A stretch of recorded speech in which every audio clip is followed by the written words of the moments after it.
It's Pete from Cheap Homesteading, and today we're working on the Massey 35 with a Continental Z 134 motor. We're going to get the engine off the stand, get the clutch, pressure plate all installed, and hopefully we can get this thing on the tractor.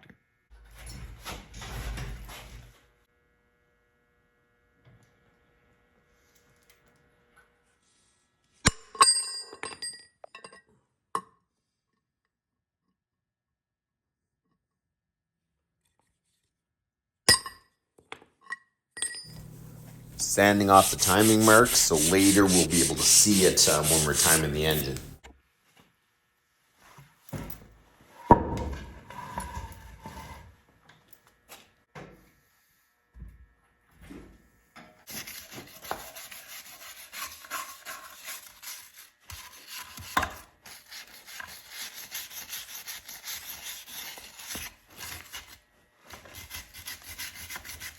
Okay, so your flywheel is master spline, so you can only put it on one way.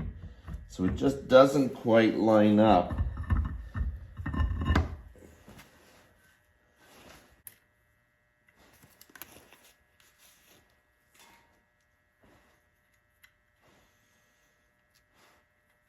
"70 to 75 foot-pounds. And we'll torque this crossways. You don't want to just tighten down one side.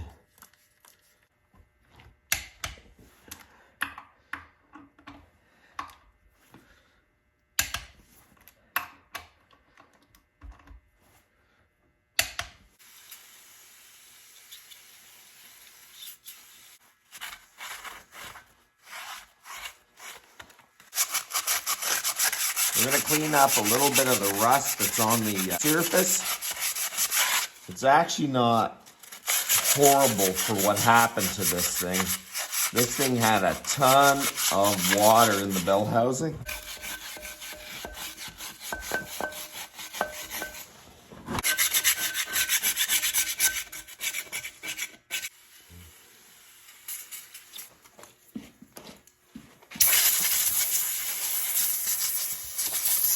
So if you are working on these old tractors, you always have to keep in mind that these clutch material, everything is made out of asbestos. So you want to make sure that you don't breathe it in. You can blow it off a little bit, but make sure that the dust settles. Don't breathe it in. And I put a lot of brake clean on a lot of times to just kind of dissipate it and not allow it to actually get airborne. So make sure you're careful. I ordered a new clutch and pressure plate from reliable aftermarket parts, if I remember right, and it came in really quick. Oh man, this thing's heavy. This ended up costing me about another $500, but I definitely think it's going to be worth it. This is a dual stage clutch.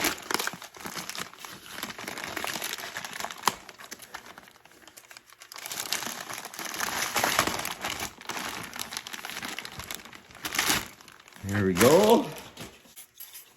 So you have to remove the oil before you install the clutch.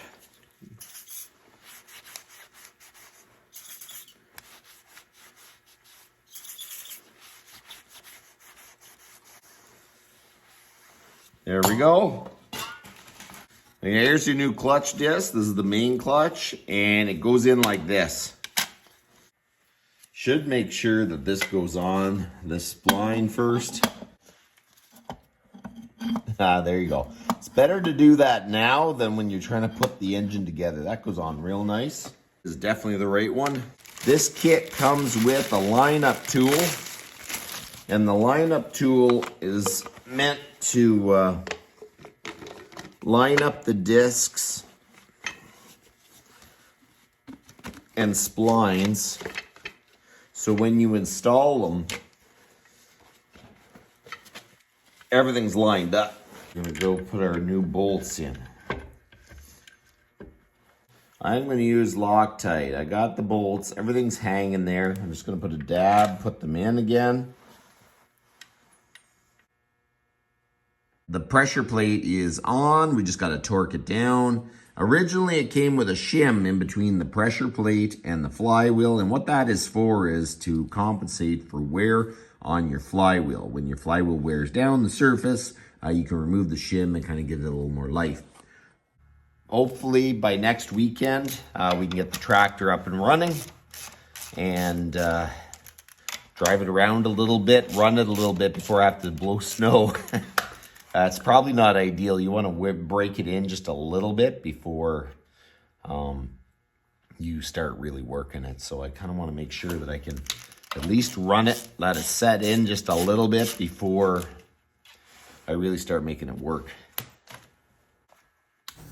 I'm torquing them to 30 foot-pounds. So there is 3 bolts here, and you release them to 3. I'm going to do them evenly. Try to do it somewhat even. These are probably good bolts to mark as flywheel release bolts. We got the pressure plate installed. It is all on. We're going to have to make sure that these levers are set up properly. And in the manual, they've got this tool here, and I'm gonna have to make it. That basically adjusts the height of these arms. So I made an adjusting tool for the clutch, and it's basically a 2-inch flat bar, 1/8, 2-inch slot taken out of the center, and 1 inch in. And this is 6.25 inches long. I'm gonna loosen off all these jam nuts. Wow, that's in there good. There. And you get your bracket, you set it in there, you adjust this out till it hits.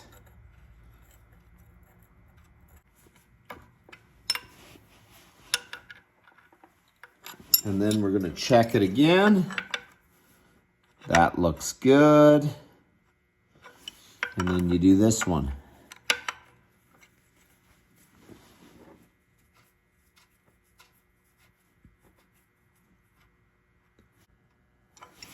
Right there.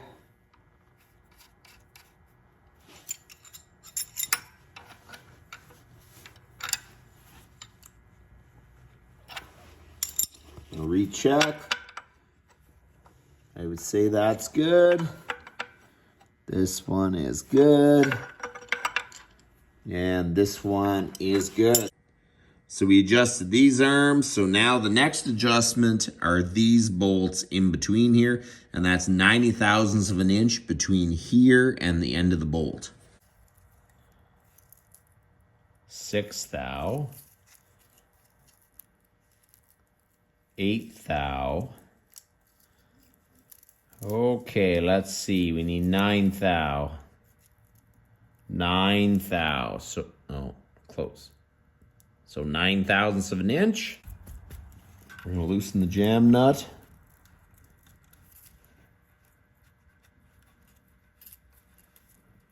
I'm gonna adjust it till it has slight pressure when you push it in and out. And then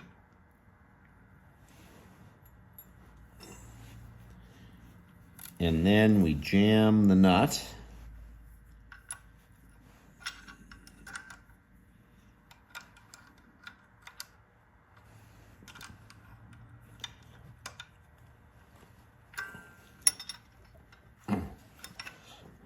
Okay, so now we'll try it again, make sure it's good.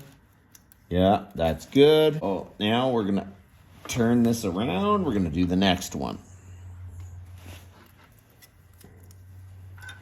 So adjusting the clutch is pretty easy. You gotta kind of make that one little tool to do the arms, and then the ones on the side are pretty easy. You just gotta go around adjusting it. So the clutch is adjusted. We are getting ready to put this on the tractor. So we're ready to put the engine back on, and I put a little bit of anti-seize on the shafts. There was so much rust on, I want to make sure that they don't start rusting again. But you got to be careful you don't put too much. You kind of wipe it off after you put it on. You just want a coating because you don't want it to flail up into the clutch and get on the discs. So, but it is a good idea to put something on the splines, especially if it was as rusty as it was. I don't want that sticking to the spline.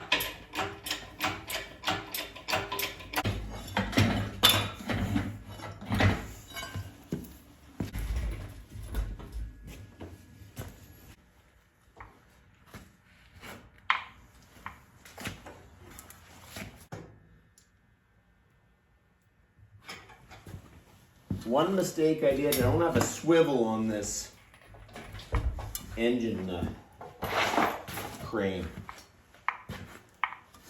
The engine's trying to turn.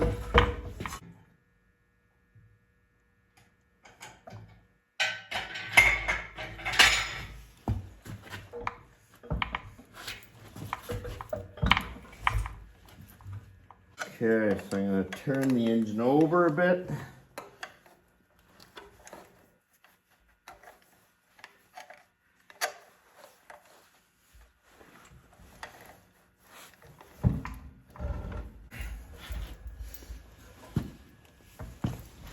Now I'm going to turn the crank, see if I can get the splines to line up. There you go. It is in. We don't want to pull it in with the bolts. We want to just give it a little help. I threw a few bolts in, so it's pretty secure and it's sitting on the jack stand. We drop the chain, she's loose. We'll take these bolts out and then we're going to only lift the front of the engine and then we're going to shove it in place. This engine really didn't have a whole lot of places to lift it, and I would not lift it on that because that goes into the head and I just don't think that's sturdy enough. So I wanted to lift it on some good solid eyelets because this engine is pretty heavy. Now that the chain is loose, we are going to remove this nut and hopefully I don't drop this into the engine bell housing.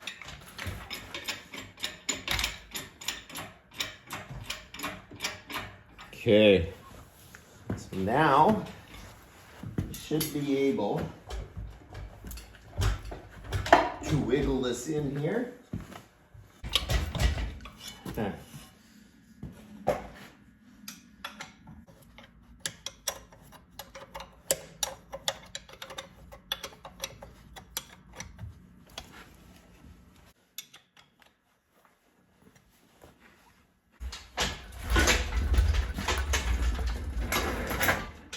Engine is hanging on the transmission. Everything is installed. Man, oh man, you know, this project's been dragging and it just seems one thing after another. But I thought, you know, if I can get the engine on the transmission Friday night, then Saturday morning I can get the front end on and then it's just hooking up stuff. And these tractors are pretty simple. They don't have a ton of stuff on them. So I feel like we can really start hammering through it.